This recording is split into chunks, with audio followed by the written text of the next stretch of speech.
આ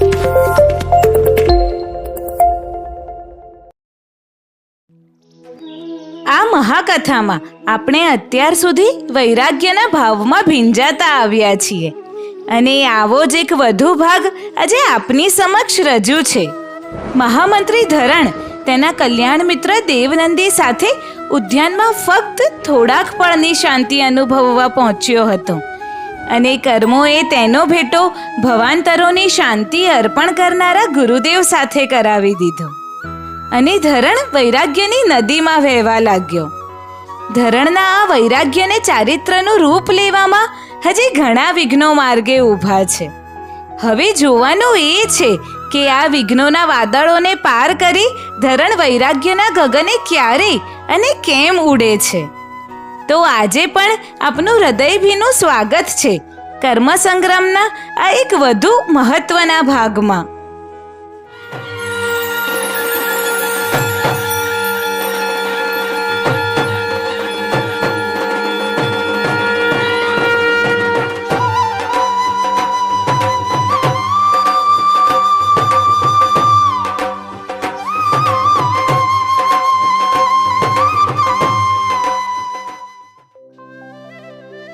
ભગવંત, એ અતિથિ મુનિ ક્યાં છે?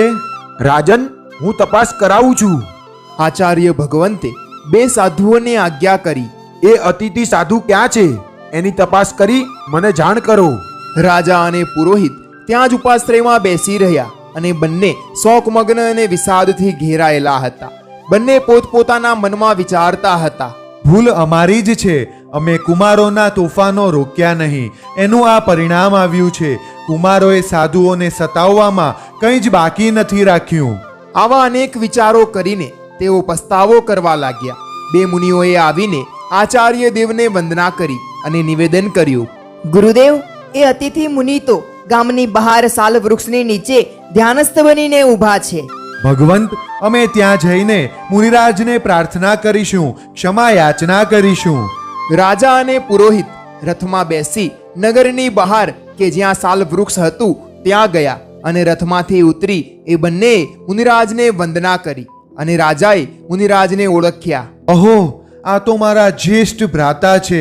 આમને હું મારું મુખ પણ બતાવવા લાયક નથી. અરે મહાશ્રાવક, તમારા રાજ્યમાં સાધુઓની કદરતના તમારા જ કુમારો કરે અને તમે એમનું અનુશાસન ના કરો, એ શું તમારા માટે યોગ્ય છે ખરી? રાજા સમરકેતુ રડી પડ્યા, રુદન કરવા લાગ્યા અને પુરોહિત પણ રડવા લાગ્યો. ત્યારે મુનિરાજે કહ્યું, સમરકેતુ, સાધુઓની કદરતના કરવાનું ફળ તમે જાણો છો. કુમારો કદરતના કરે અને તમે કરવા દો. તમે ઘોર પાપ કર્મ બાંધ્યા છે. સાધુઓને સતાવવામાં તમને બધાને ખૂબ મજા આવે છે ને? એની સજા આ ભવમાં ને પરભવમાં કેવી ભોગવવી પડશે એ જાણવું છે? રાજા સમરકેતુ ધ્રુજવા લાગ્યો. તેમણે કહ્યું, હે પૂજ્ય, મારો ઘોર પ્રમાદ થયો છે. હું ખૂબ લજ્જિત થયો છું. આ અપરાધ મારો જ છે. જો મેં બાળકોને પહેલેથી જ અનુશાસનમાં રાખ્યા હોત તો આ દુર્દશા ના થાત. હું ક્ષમા માંગુ છું ગુરુદેવ. આપ મહેલમાં પધારો અને કુમારો પર દયા કરો, તેમને સાજા કરો. હું એમને સાજા નહીં કરું. એના કરેલા પાપોનું ફળ ભલે એ ભોગવે. ભગવંત, આપ કરુણાવંત છો, અપરાધી પર પણ દયા કરો છો. રાજન, જો સાજા થઈને તેઓ સાધુ ધર્મ સ્વીકારે તો જ સાજા કરી શકું. ગુરુદેવ, મને આપની વાત માન્ય છે, છતાં મારે એ બેને પૂછવું પડશે. તો શીઘ્ર પૂછીને મને કહો. પરંતુ ભગવંત, એમને બોલવાની શક્તિ જ ક્યાં છે? એક અક્ષર પણ બોલી શકતા નથી. ચાલો, હું આવું છું, તેમને બોલતા કરી દઉં છું. અપરાજિત મુનિની સાથે ચાલતા રાજા અને પુરોહિત મહેલમાં આવ્યા. સમગ્ર રાજમહેલ શોકમાં ડૂબેલો હતો. મંત્રી મંડળ પણ શોકમગ્ન ઊભું હતું. બંને કુમારો યોગીની જેમ સ્થિર પડ્યા હતા. મહામુનિએ એ બંને થોડું બોલી શકે એટલા ઠીક કર્યા અને રાજાએ કુમારોને અને રાજ પરિવારોને કહ્યું, ખરેખર આપણા દુર્ભાગ્યનો કોઈ પાર નથી. આ મહામુનિને તમે ઓળખ્યા નહીં. આ મારા જ્યેષ્ઠ ભ્રાતા અપરાજિત છે. રાજપાટનો ત્યાગ કરી તેઓ શ્રમણ બન્યા. પહેલી જ વાર ઉજ્જૈનીમાં પધાર્યા અને મારા જ ઘરમાં મારા કુમારે તેઓની કદર્થના કરી. શરમથી હું મરી રહ્યો છું. ધરતી જગ્યા આપે તો તેમાં દટાઈ જાઉં કે અગ્નિમાં પ્રવેશ કરી પ્રાણોનો ત્યાગ કરું. રાજા રડી પડ્યા પરિવાર પણ રડવા લાગ્યો. કુમારો શર્મિંદા થઈ ગયા. મુનિરાજે કુમારોને કહ્યું, અરે કુમારો, તમે આજ દિન સુધી જે મુનિઓ, શ્રમણો, સાધુઓ તમારા ઘરે આવ્યા તેમની ભક્તિ કરવાના બદલે તમે એમની ઘોર કદર્થના કરી છે. અત્યારે તમે જે વેદના ભોગવી રહ્યા છો એ તો તમારા પાપનું મામૂલી ફળ છે. ખરું ફળ તો નરકમાં જ ભોગવવું પડશે.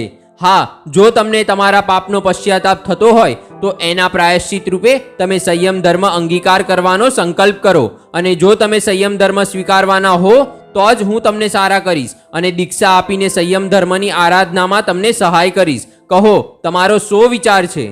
હે ભગવંત, અમે કરેલી મુનિ આસાધનાથી અમે ખૂબ શર્મિંદા છીએ. અમને અત્યંત પશ્ચાતાપ થાય છે. ખરેખર અમને આ સજા કરીને અમારા પર મોટો ઉપકાર કર્યો છે. અમારા માતા પિતા જો અનુમતિ આપે તો અમે સાધુ ધર્મ સ્વીકારવા તૈયાર છીએ. રાજા રાણીએ અનુમતિ આપી અને પુરોહિત પત્નીએ પણ અનુમતિ આપી. મહામુનિએ રાજા વગેરે સહુને ખંડમાંથી બહાર જવા કહ્યું. ખંડના દરવાજા બંધ કર્યા અને પહેલા પુરોહિત પુત્રના સાંધા જોડી દીધા અને પછી રાજકુમારના શરીરને જોડી દીધું. બંને કુમારોએ ઊભા થઈને ખંડમાં ફરવા માંડ્યું. ખંડનો દરવાજો ખોલી નાખ્યો અને સહુએ બંને કુમારોને પહેલા જેવા સ્વસ્થ જોયા. બંને કુમારોએ ગુરુદેવને પ્રાર્થના કરી, અમને ચારિત્ર ધર્મ આપી આ ભવસાગરથી તારવાની કૃપા કરો. મહામુનિએ બંને કુમારોને ચારિત્ર ધર્મ આપ્યું અને ત્યાંથી વિહાર કરી તગરા નગરીએ પહોંચ્યા. ગુરુદેવને સમગ્ર વૃતાંત કહી સંભળાવ્યો. અશોક મુનિ અને બ્રહ્મદત્ત મુનિ બંને મુનિવરોએ શ્રેષ્ઠ સાધુ જીવન જીવવા માંડ્યું. જ્ઞાન અને ધ્યાન, ત્યાગ અને તપના માર્ગે નિરંતર પ્રગતિ કરવા લાગ્યા. મહિનાઓ અને વર્ષો પસાર થવા લાગ્યા અને એક દિવસ બ્રહ્મદત્ત મુનિના મનમાં વિચારોનો વંટોળ ઉઠ્યો. જીનમતનું સાધુ જીવન ઘણું સારું છે, પરંતુ ગુરુદેવે અમને બળાત્કારે આ જીવન નહોતું આપવું જોઈતું. સારી પણ વસ્તુ કોઈને પરાણે આપવી ઉચિત નથી. તેમણે અમારા બંનેના શરીરના એક સાંધા તોડી નાખ્યા હતા. અમે જીવતા હોવા છતાં મરેલા હતા. જો અમારે સારી રીતે જીવવું હોય તો ગુરુદેવની શરત માને જ છૂટકો હતો. તેમણે આ બે સાધુ બને તો જ સારા કરું આવી શરત મૂકી હતી. આ એમની એક પ્રકારની ક્રૂરતા જ હતી. બ્રહ્મદત્ત મુનિના ચિત્તમાં ગુરુદેવ અપરાધિત મુનિ પ્રત્યે ઘણો દ્વેષ પ્રગટ્યો અને મારાથી ગુરુદેવ ઉપર દ્વેષ ના કરાય, મેં દ્વેષ કર્યો તે મારી ભૂલ હતી. આવો ભાવ આ જીવન ના પ્રગટ્યો. ભૂલનો સ્વીકાર ના થાય, આત્મસાક્ષીએ ના થાય, પછી પ્રાયશ્ચિતની તો વાત જ ક્યાં રહે છે. મનનું પાપ લઈને તે મર્યો. જો કે મૃત્યુ સમયે સમાધિ રહી હતી એટલે શ્રમણ જીવન સારું જીવેલો, તેના પરિણામે તે બીજા ઈશાન દેવલોકમાં ઉત્પન્ન થયો. દેવલોકમાં તેને અપરંપાર વૈષયિક સુખોની પ્રાપ્તિ થઈ. તે નિર્ભય અને નિશ્ચિત બની વૈષયિક સુખો ભોગવવા લાગ્યો. વર્ષો વીતતા ગયા, લાખો વર્ષો વીતી ગયા. દેવલોકનું જીવન સદૈવ યૌવન કાળ હતું. ત્યાં નથી હોતી બાલ્યાવસ્થા કે નથી હોતી વૃદ્ધાવસ્થા. અનેક અપ્સરાઓની સાથે એક દિવસ એ પોતાના આવાસમાં બેઠો હતો. વાર્તા વિનોદ ચાલતો હતો અને ત્યાં અચાનક કલ્પવૃક્ષ કંપવા લાગ્યું. ગળામાં રહેલી પુષ્પમાળાઓ કરમાવા લાગી. વસ્ત્રો લાલ થઈ ગયા. મુખ પર વિષાદ છવાઈ ગયો. ઉત્સાહ અને ઉમંગ ઓસરી ગયા.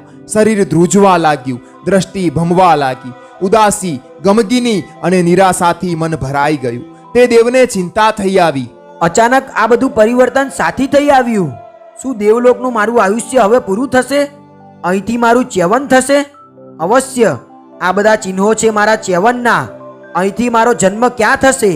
હું સુલભ બોધી છું કે નહીં? આ બધું મારે જાણવું છે. એ જાણવા માટે હું પૂર્વ મહાવિદ્ય ક્ષેત્રમાં જાઉં. ત્યાં પદ્મનાભ નામના તીર્થંકર ભગવાન છે, એમને પૂછું. દેવ પોતાના પરિવાર સાથે પૂર્વ મહાવિદ્ય ક્ષેત્રમાં પહોંચી ગયો. પરમાત્મા પદ્મનાભ તીર્થંકરના દર્શન કર્યા. 3 પ્રદક્ષિણા આપી અને વિનયપૂર્વક વંદના કરી ભગવંતને પૂછ્યું, ભગવંત, દેવનું આયુષ્ય પૂર્ણ થયા પછી મારો જન્મ ક્યાં થશે? મહાનુભાવ, જંબુદ્વીપના દક્ષિણ ભરત ક્ષેત્રમાં કૌશાંબી નગરીમાં તારો જન્મ થશે. ભગવંત, હું સુલભ બોધી છું કે દુર્લભ બોધી છું? તું દુર્લભ બોધી છે. તને સમ્યક દર્શનની પ્રાપ્તિ મહા મુશ્કેલીથી થશે. ભગવંત, એનું કારણ? તે પૂર્વ જન્મમાં ઉપકારી ગુરુ ઉપર દ્વેષ કર્યો હતો. એનાથી તે મિથ્યાત્વ કર્મ બાંધેલું છે. ભગવંત, આટલો માત્ર ગુરુ દ્વેષ કરવાથી એના આવા મોટા વિપાક ભોગવવા પડશે? હે દેવાનું પ્રિય, આ ગુરુદ્વેષનું પાપ નાનું નથી. જે માત્ર ઇહલૌકિક ઉપકારી હોય છે તેમનો પણ વિનય, આદર, ભક્તિ અને બહુમાન વગેરે કરવું જોઈએ. તો પછી જેઓ પારલૌકિક ઉપકાર કરનારા હોય છે, જે ગુરુજનો મિથ્યાત્વનો રોગ દૂર કરે છે, અજ્ઞાનનો અંધકાર મિટાવે છે, જ્ઞાનનો પ્રકાશ આપે છે, સદાચારોમાં સ્થાપિત કરે છે, જન્મ, જરા અને મૃત્યુના સ્વભાવવાળા અને રોગ શોકથી ભરેલા સંસારવાસથી જેઓ છોડાવે છે, શાશ્વત સુખોવાળી મુક્તિને અપાવે છે, તેવા લોકોત્તર ગુરુજનો પર દ્વેષભાવ કરવાથી સમ્યક્ત્વનો નાશ થાય છે, અજ્ઞાનનો અંધકાર ફેલાય છે, સદાચારો નાશ પામે છે, મિથ્યાત્વ મોહનીય કર્મ બંધાય છે. માટે હે દેવાનું પ્રિય, પ્રમાદનો ત્યાગ કરનારા, સમ્યક દર્શન અને સમ્યક જ્ઞાનની આરાધના કરનારા, ઇહલૌકિક અને પરલૌકિક વૈષયિક સુખોની તૃષ્ણા વિના મહાપુરુષો જ આ ભવસાગરને તરી જાય છે. ભગવંતે કહ્યું તે યથાર્થ છે, એમાં કોઈ જ ફેરફાર નથી. પરંતુ હું જાણતો નથી કે મેં ઉપાર્જન કરેલી અબોધિનો અંત ક્યારે આવશે. પુનઃ બોધિલાભ મને ક્યાં અને કેવી રીતે પ્રાપ્ત થશે? તને બીજા ભાવમાં બોધિલાભ પ્રાપ્ત થશે. પ્રભુ, કોની પાસેથી? મૂંગા એવા બીજા નામવાળા તારા ભાઈ પાસેથી. ભગવંત, એનું પહેલું નામ શું હશે અને શા કારણથી એનું બીજું નામ મૂંગો પડશે? દેવાનું પ્રિય, એનું પ્રથમ નામ અશોક દત્ત હશે. એનું બીજું મૂંગો નામ એક વિશેષ કારણથી પડશે. તેનો વૃત્તાંત હું તને કહું છું. જો કૌશાંબીમાં તારો જન્મ થવાનો છે, તે નગરીમાં તાપસ નામનો એક શેઠ હતો. તે દાન આપતો હતો, પરોપકાર પણ કરતો હતો, છતાં પ્રમાદી હતો. અઢળક સંપત્તિ હોવા છતાં તેને સંતોષ ન હતો. હંમેશા એ આર્ત ધ્યાન કરતો રહેતો. આર્ત ધ્યાનમાં જ તેનું મૃત્યુ થયું. મરીને એ એના જ ઘરમાં વરાહપણે ઉત્પન્ન થયો. તેને એ ઘર જોયેલું, અનુભવેલું લાગ્યું. તેને જાતિ સ્મરણ જ્ઞાન થયું. અહો, આ ઘરનો હું જ માલિક હતો. એને ઘર પર અને પોતાના પરિવાર પર મમત્વ ભાવ જાગ્યો. એવામાં જ એની મૃત્યુ તિથિ આવી. એના પુત્ર નાગદત્તે ભોજન સમારંભ ગોઠવ્યો. ભોજન તૈયાર થઈ ગયું. જમવાનો સમય થઈ ગયો. એ જ વખતે પકવેલું માંસ બિલાડી લઈ ગઈ. રસોઈ કરનારી સ્ત્રી પાસે બીજું માંસ ન હતું. હું શેઠને માંસ પીરસી શકીશ નહીં. શેઠ મારા પર ગુસ્સે થશે. આ ભયથી તેણે પેલા વરાહને કે જે નાગદત્તના પિતાનો જીવ હતો, તેને મારીને આખોને આખો પકવી દીધો. વરાહને મરતી વખતે રૌદ્ર ધ્યાન આવી ગયું. મરીને એ પોતાના જ ઘરમાં સર્પ થયો. થોડો મોટો થયો. એ જ હવેલી અને એ જ રસોઈ કરનારી સ્ત્રી, એ જ પુત્ર અને એ જ સ્વજનો. આ બધું જોઈને સર્પને જાતિ સ્મરણ જ્ઞાન થયું. તેણે બધું જોયું. આ સ્ત્રીએ મને મારી નાખ્યો હતો. તેણે જાણ્યું, પરંતુ એને એ સ્ત્રી પર રોષ ના થયો. સર્પ હોવા છતાં તે શાંત રહ્યો. પરંતુ રસોઈ કરનારી સ્ત્રીએ તેને જોયો. તે ગભરાણી. તેણે સાપ સાપની બૂમો પાડી. નોકરો શસ્ત્રો લઈને દોડી આવ્યા. સર્પને મારી નાખ્યો. મરતી વખતે શાંત ભાવ રહેવાથી એ નાગદત્ત કે જે એનો પુત્ર હતો, તેની પત્ની બંધુમતીના પેટે આવ્યો. પુત્ર રૂપે જન્મ્યો. તેનું નામ અશોક દત્ત પાડવામાં આવ્યું. હજુ તો અશોક દત્ત 1 વર્ષનો થયો હતો. તેને જાતિ સ્મરણ જ્ઞાન થયું. તેણે બધું જોયું. અહો, મારો પુત્ર મારો પિતા બન્યો. મારી પુત્રવધુ મારી માતા બની. હું પુત્રને પિતા કહીને કેવી રીતે બોલાવું? પુત્રવધૂને માતા કહીને કેમ બોલાવું? માટે મારે બોલવું જ નથી. હું મૌન રહીશ. એણે બોલવાનું બંધ કર્યું. એટલે લોકો તેને મૂંગો કહેવા લાગ્યા. એમ કરતા 12 વર્ષ વીતી ગયા. એ અરસામાં કૌશાંબીમાં મેઘનાદ નામના એક મુનિરાજ પધાર્યા. તેઓને અવધિ જ્ઞાન અને મનઃપર્યવ જ્ઞાન નામના 2 પ્રત્યક્ષ જ્ઞાન હતા. તેઓ બીજા મનુષ્યના મનના વિચારો જાણી શકતા હતા. તેમણે મૂંગાની વાત સાંભળી. જ્ઞાનોપયોગથી મૂંગાના મનના વિચાર જાણ્યા. તેમણે સુમંગલ નામના મુનિને મૂંગાને કહેવાનો સંદેશો આપીને નાગદત્ત શેઠના ઘરે મોકલ્યા. મુનિરાજ નાગદત્તના ઘરે પહોંચ્યા. મૂંગો ઘરના આંગણામાં જ બેઠો હતો. મુનિરાજે તેને ઓળખી લીધો અને તેમણે કહ્યું, હે કુમાર, ગુરુદેવે મને તમારી પાસે મોકલ્યો છે. તેમણે કહેવરાવ્યું છે, હે તાપસશ્રેષ્ઠી, આ મૌન વ્રત છોડી દે અને ધર્મ અંગીકાર કર.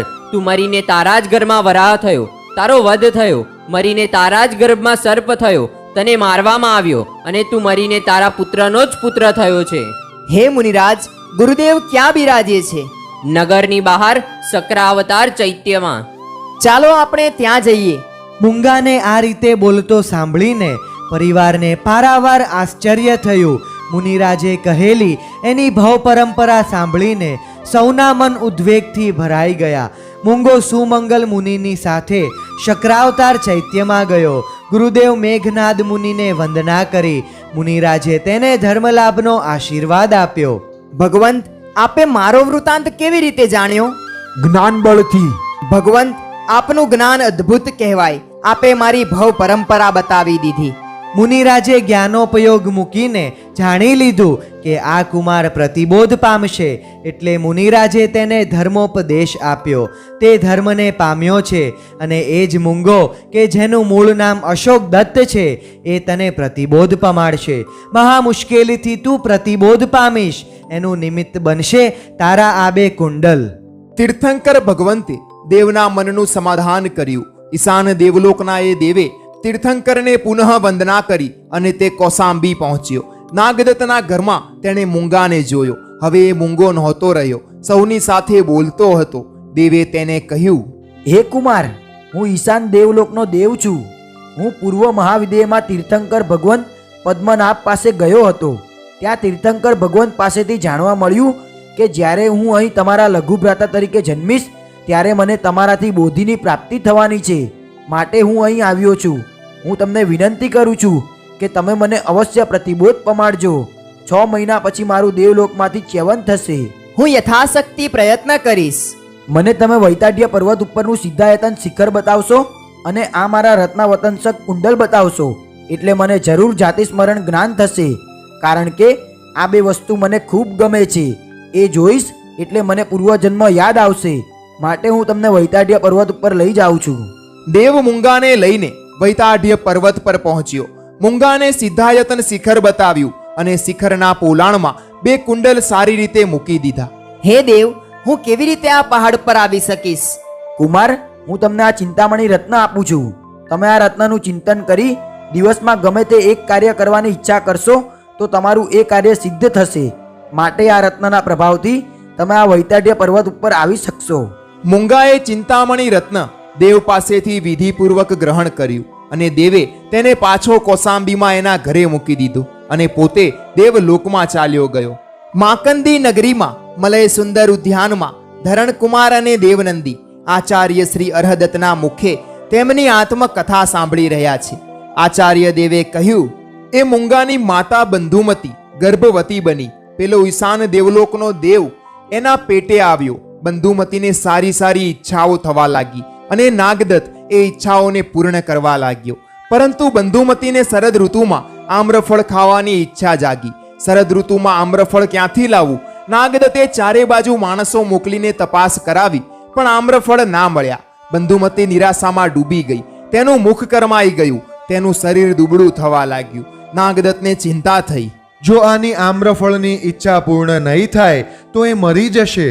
મૂંગાએ આ વાતને જાણી એ પોતાની માતાને ખૂબ જ ચાહતો હતો. કોઈ પણ રીતે મારે માતાની ઈચ્છા પૂર્ણ કરવી જોઈએ, તેને બચાવવી જોઈએ. હું શું કરું? આવા વિચાર કરવા લાગ્યો અને વિચાર કરતા કરતા તેને દેવે આપેલું પેલું ચિંતામણી રત્ન યાદ આવ્યું અને તે આનંદિત થઈ ગયો. દિવસમાં એક ઈચ્છા આ રત્ન પૂર્ણ કરી શકે છે. હું આમ્રફળની ઈચ્છા કરું. તેણે ચિંતામણી રત્નની વિધિપૂર્વક પૂજા કરી અને આમ્રફળની પ્રાર્થના કરી અને તરત જ આમ્રફળનો ઢગલો થઈ ગયો. મૂંગો દોડતો માતા પાસે ગયો. આમ્રફળ જોઈને બંધુમતીનું વદન કમલ ખીલી ઉઠ્યું. તેણે મન ભરીને આમ્રફળ ખાધા. મૂંગાએ પરિવારમાં દરેકને આમ્રફળ આપ્યા. નાગદત્તના પરિવારમાં આનંદ આનંદ થઈ ગયો અને નાગદત્તે મૂંગાને પૂછ્યું, વત્સ, તું આટલા બધા આમ્રફળ ક્યાંથી અને કેવી રીતે લાવ્યો? તે મને ના પૂછશો, નહીતર પુનઃ મારે મૌન ધારણ કરી લેવું પડશે. નાગદત્તે વાત છોડી દીધી અને ઘરમાં એણે સૌને કહી દીધું કે કોઈએ આમ્રફળ અંગે નાગદત્તને પૂછવું પણ નહીં. બંધુમતીએ પુત્રને જન્મ આપ્યો. અને 12મા દિવસે નાગદત્તે સ્નેહી વર્ગને પ્રીતિ ભોજન આપ્યું અને પુત્રનું નામ અર્હદત્ત પાડવામાં આવ્યું. જ્યારે અર્હદત્ત 1 વર્ષનો થયો ત્યારે નાગદત્ત તેને એક મુનિરાજ પાસે લઈ ગયો. મુનિરાજના ચરણોમાં નમન કરાવ્યું અને તરત જ અર્હદત્ત રોવા લાગ્યો. મુનિને જોઈને ડરવા લાગ્યો. જ્યારે અર્હદત્ત 10 વર્ષનો થયો, સમજદાર થયો, વ્યવહારિક શિક્ષણ લેવા માંડ્યો, ત્યારે અશોકદત્તે એને કહ્યું, ભાઈ અરહત, આવ મારી પાસે બેસ, હું તને જીનોક્ત ધર્મની વાત કરું. અર્હદત્ત અશોકદત્તની પાસે બેસતો. અશોકદત્ત જે બોલતો તે સાંભળતો, પણ એને એ વાતો ગમતી ન હતી. તેના મનમાં એ વાતો ઉતરતી ન હતી. અશોકદત્તે એના જીવનમાં ધર્મ ઉતારવા માટે ખૂબ સમજાવ્યો, પરંતુ પ્રયત્ન સફળ ના થયો. અને એક દિવસ અશોકદત્તે વિચાર કર્યો, હું આને પૂર્વજન્મની વાત કરું તો કદાચ એ બોધ પામે અને જીવનમાં ધર્મને ઉતારે. અશોકદત્તે તેને તેનો પૂર્વજન્મ કહી બતાવ્યો અને અર્હદત્ત હસવા લાગ્યો. તેણે કહ્યું, ભાઈ, આવા પ્રલાપ કરવા છોડી દો. આવી પૂર્વજન્મની વાતો હું નથી માનતો. આ બધી કલ્પિત વાતો છે. આ જીવના કર્મ અતિ ભારે છે. પ્રબળ મિથ્યાત્વનો ઉદય પ્રવર્તે છે. આ નહીં સમજે. આને સમજાવવાનો પ્રયત્ન નિષ્ફળ જ જવાનો છે. માટે હવે મારે મારું આત્મહિત કરી લેવું જોઈએ. કર્મોની પરિણતિ વિચિત્ર હોય છે. આજે મારા તનમન નિરોગી છે. હું ચારિત્ર ધર્મનો પુરુષાર્થ કરી શકું એમ છું. હવે મારે પ્રમાદ ના કરવો જોઈએ. તેણે નાગદત્ત અને બંધુમતીને વિનયથી પોતાની ઈચ્છા કહી બતાવી. તે બંને દુઃખી થયા, પરંતુ અશોકદત્તની પ્રબળ ભાવના જોઈને તેને દીક્ષાની અનુમતિ આપી. અશોકદત્તે મુક્તિરત્ન નામના શ્રમણ શ્રેષ્ઠની પાસે દીક્ષા અંગીકાર કરી અને એક પણ દોષ ના લાગે, મહાવ્રતો ખંડિત ના થાય એવી પૂરી કાળજીથી તેમણે શ્રમણ જીવન જીવવા માંડ્યું. તેમનું આયુષ્ય પૂર્ણ થયું અને કાળ ધર્મ પામી તેઓ બ્રહ્મદેવલોકમાં દેવ થયા. અર્હદત્તને નાગદત્તે કૌશાંબીના 4 શ્રેષ્ઠીઓની 4 સુંદર કન્યાઓ સાથે પરણાવ્યો. 4 પત્નીઓ સાથે તે સ્વચ્છંદપણે ભોગ સુખ ભોગવવા લાગ્યો. માતા પિતા તો વાત્સલ્ય વરસાવતા જ હતા અને 4 પત્નીઓ પણ અર્હદત્તને સંપૂર્ણ સમર્પિત હતી. તેને ભરપૂર સુખ આપતી હતી. દેવ જેમ દેવીઓને સંગે રંગરાગમાં ડૂબી જાય, તેમ અર્હદત્ત પત્નીઓની સાથે રંગરાગમાં ડૂબી ગયો. અને બ્રહ્મદેવલોકમાં ઉત્પન્ન થયેલો અશોકદત્ત દેવ જે અવધિ જ્ઞાનથી અર્હદત્તને જોઈ રહ્યો હતો અને તેણે વિચાર્યું, અરે, આ તો સંસારના સુખોમાં રસલીન બની ગયો છે. એને ધર્મ સન્મુખ કરવો સહેલું કામ નથી. કોઈ ઉપાય, કોઈ યુક્તિ અજમાવવી પડશે. સીધે સીધો ઉપદેશ એ સાંભળશે જ નહીં.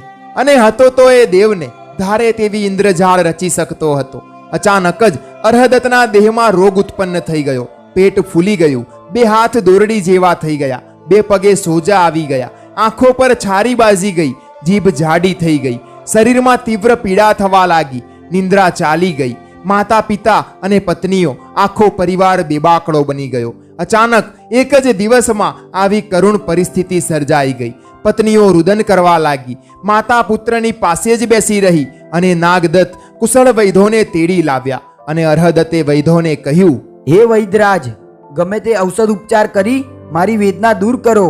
હું અસહ્ય વેદનાથી પીડાઉં છું. હે શ્રેષ્ઠી પુત્ર, અમે અમારા શ્રેષ્ઠ ઉપાયો કરીએ છીએ. વૈધોએ ઉપાય શરૂ કર્યા. ઔષધો તૈયાર કરવા માંડ્યા. અર્હદત્તને ઔષધો ખવડાવવા માંડ્યા. દિવસ પૂરો થઈ ગયો, પરંતુ વેદના જરાય ઓછી ના થઈ. રાત્રે પણ વૈધોએ પોતાના ઉપાયો ચાલુ જ રાખ્યા. વેદના ઘટવાને બદલે વધતી ગઈ. અર્હદત્તે કહ્યું, હું હવે 1 દિવસ પણ જીવી શકીશ નહીં. મારા માટે હવે લાકડાની ચિતા રચાવો. હું અગ્નિ પ્રવેશ કરી પ્રાણ ત્યાગ કરીશ. અને એ જ વખતે હવેલીની બહાર અવાજ સંભળાયો, નગરજનો સાંભળો, હું ગમે તેવી પ્રબળ મસ્તક વેદના દૂર કરી શકું છું. બહેરાને સાંભળતો કરી શકું છું. આંખોની ઝાંખપ દૂર કરી શકું છું. ખસ અને ખરજવું મટાડી શકું છું. પેટના ગમે તેવા દુખાડા મટાડી શકું છું. મોટા જલોદર જેવા રોગને પણ હું દૂર કરી શકું છું. ગમે તેવા સૂળ રોગને મટાડી શકું છું. નાગદત્ત બહાર આવ્યા. તેમણે વૈધને જોયો. ઊંચી પડછંદ કાયા હતી, શ્યામ વર્ણ હતો, લાલ અધો વસ્ત્ર હતું અને પીળું ઉત્તરીય વસ્ત્ર પહેરેલું હતું. કાને સોનાના કુંડલ ઝૂલતા હતા અને ખભા પર ઔષધિઓનો થેલો ઝૂલતો હતો. મુખ પર તેજસ્વીતા હતી. નાગદત્તે કહ્યું, હે મહાનુભાવ, તું હવેલીમાં આવ. મારા પુત્રને જલોદર રોગ થયો છે. તું એ રોગને મટાડી આપ. તું માંગીશ એટલું ધન આપીશ. આવનાર ભીલ વૈદે હવેલીમાં પ્રવેશ કરી અતિ વેદના અનુભવતા અર્હદત્તને જોયો. એની નાડી પરીક્ષા કરી અને કહ્યું, આ વ્યાધિ એકદમ મટી જાય એવો નથી, છતાં જો બરોબર ઔષધોપચાર કરવાથી એ મટી શકશે. ખાસ તો આ રોગ જે અપથ્ય સેવનથી થયો છે એ અપથ્યનો ત્યાગ કરવો પડશે અને પથ્યનું સેવન કરવું પડશે. હે શ્રેષ્ઠી, હું પૈસાનો લોભી નથી, મારે પૈસા જોઈતા પણ નથી. હું ધર્મદેવ છું. પહેલા આ રોગનું નિદાન કરું છું, તે સાંભળો. પૂર્વજન્મમાં કરેલા સર્વ પાપોથી આ જન્મમાં આ રોગ થયો છે અને તેવી જ રીતે આ જન્મમાં અહિતકારી અતિશય ભોગ ઉપભોગ કરવાથી આ રોગ થયો છે. એટલે સર્વપ્રથમ સર્વ પાપોનું મૂળ જે મિથ્યાત્વ છે તેનો ત્યાગ કરવો પડશે. હવે હું આ રોગનો ઉપચાર બતાવું છું. પહેલા તો સમ્યક દર્શન, સમ્યક જ્ઞાન અને સમ્યક ચારિત્રનું પ્રમાદ કર્યા વિના પાલન કરવું પડશે. દિવસ અને રાતના મળીને 5 પ્રહર જ્ઞાન ધ્યાન કરવું પડશે. મન વચન અને કાયાથી કોઈ પણ જીવની હિંસા નથી કરવાની, અસત્ય નહીં બોલવાનું, ચોરી નહીં કરવાની, મૈથુન સેવન નહીં કરવાનું, કોઈ પણ વસ્તુ પર મમત્વ નહીં રાખવાનું, રાત્રિમાં ભોજન નહીં કરવાનું કે પાણી પણ નહીં પીવાનું, કોઈના ઉપર ક્રોધ નહીં કરવાનો, અપરાધીને ક્ષમા આપવાની અને સહુની સાથે નમ્રતાથી વ્યવહાર કરવાનો, માયા કપટ, છળ પ્રપંચ અને દંભનો ત્યાગ કરવાનો અને લોભ તો કરવાનો જ નહીં. પહાડ, જંગલ, ઉદ્યાન વગેરે સાધુ યોગ્ય સ્થાનોમાં વાસ કરવાનો, પગે ચાલીને એક ગામથી બીજા ગામે જવાનું. હે શ્રેષ્ઠી પુત્ર, આવું આચરણ કરવાથી જલોદર તો મટે જ છે, સમગ્ર ભવ રોગ ટળી જાય છે. તું જો આવું જીવન જીવવાનું મને વચન આપે તો હું આ રોગને દૂર કરવાનો પ્રયોગ શરૂ કરી દઉં. વત્સ, અગ્નિમાં પ્રવેશ કરી મરી જવા કરતા આ પ્રમાણે કરવું સારું છે. અરે, આ તો મૃત્યુ કરતાંય વિશેષ છે. છતાં હવે તમને ગમે તેમ કરીશ. શ્રેષ્ઠી પુત્ર, જો તમે મારા કહ્યા મુજબ કરવા તૈયાર થયા છો તો પછી મારી ભેદ શક્તિ જોજો. આ રોગથી તમને આજે જ મુક્ત કરીશ, પરંતુ નિરોગી થયા પછી મારી વાતોનું પાલન કરવા મન દઢ રાખજો. મનને મોહમાં ફસાવા દેશો નહીં, અહિતકારી મિત્રોની વાત સાંભળશો નહીં, દુરાચારી લોકો સાથે દોસ્તી કરશો નહીં, નાશવંત એવા વૈષયિક સુખો તરફ આકર્ષાશો નહીં, મારી આજ્ઞાનું ક્યારેય ઉલ્લંઘન કરવું નહીં અને મને ક્યારેય પણ છોડવો નહીં. કહો, કબૂલ છે આ બધી વાતો? હા, મને કબૂલ છે તમારી બધી વાતો. હવે મારા પર દયા કરી આ ઘોર વેદનાથી બચાવી લો.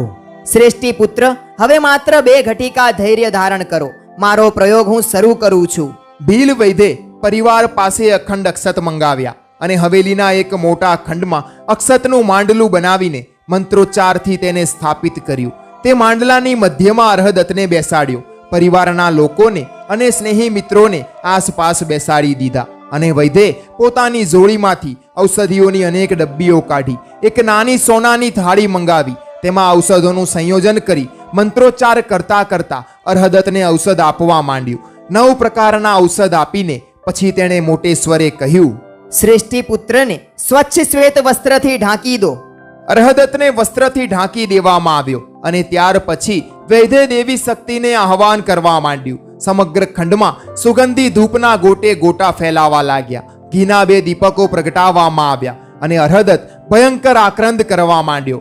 એના ઉપર ઢાંકેલું વસ્ત્ર ફગાવી દઈ તે જમીન પર આરોટવા લાગ્યો અને ત્યાર પછી તે હાથ પગના સાંધા તોડવા લાગ્યો. જુદી જુદી રીતે અંગ મરોડ કરી કરુણ વિલાપ કરવા લાગ્યો. ધીરે ધીરે તે મૂર્છિત થઈને જમીન પર સૂઈ ગયો. વૈદ્યે ઊભા થઈને અરહદત્ત ઉપર મંત્રોચ્ચાર કરતા કરતા અભિમંત્રિત પુષ્પ અને અક્ષત નાખવા માંડ્યા અને થોડી જ વારમાં ખંડમાં ભયંકર દુર્ગંધ ફેલાઈ ગઈ. કુમારના શરીરમાંથી એવી જ એક આકૃતિ ઝાંખી ઝાંખી પ્રગટ થઈ અને આકાશમાં અદ્રશ્ય થઈ ગઈ. બીજી આકૃતિ પ્રગટ થઈ અને તે પણ આકાશમાં અદ્રશ્ય થઈ ગઈ. વૈદ્યનું રૂપ ધીરે ધીરે ભયાનક થતું ગયું અને તેણે ગર્જના કરવા માંડી. હે રોગ પિશાચો, હું તમને બધાને કાઢીને જ જંપીશ. તમારે આ શ્રેષ્ઠી પુત્રના શરીરમાંથી નીકળવું તો પડશે જ, નહીંતર તમને બાળીને ભસ્મ કરી દઈશ. એક પછી એક બીભત્સ રૂપવાળી આકૃતિઓ અરહદત્તના શરીરમાંથી નીકળીને ઝડપથી આકાશમાં અદ્રશ્ય થવા લાગી. કુલ 108 મૂર્તિમંત રોગોને તેણે દૂર કર્યા અને વૈદ્ય જમીન પર બેસી ગયો. તેણે આંખો બંધ કરી અને ધીરે ધીરે ખંડમાંથી દુર્ગંધ દૂર થઈ ગઈ. સુગંધ ફેલાવા લાગી અને અરહદત્તે આંખો ખોલી. તે બેસી ગયો અને વૈદ્યે તેને કહ્યું, આકાશ તરફ જો. તારા શરીરમાંથી નીકળેલા 108 રોગોને તું તારી નજરે જો. અરહદત્તે ભયાનક આકૃતિવાળા મૂર્તિમંત 108 રોગોને જોયા. એ ભયભીત થઈ ગયો. પરિવારના લોકો, મિત્રો, સ્નેહીઓ વગેરે વૈદ્યની આ દિવ્ય શક્તિ જોઈ આશ્ચર્યચકિત થઈ ગયા. આવો વેદ તો આપણે ક્યારેય જોયો નથી. એમ વિચારી વિચારી સૌ વેદની પ્રશંસા કરવા લાગ્યા.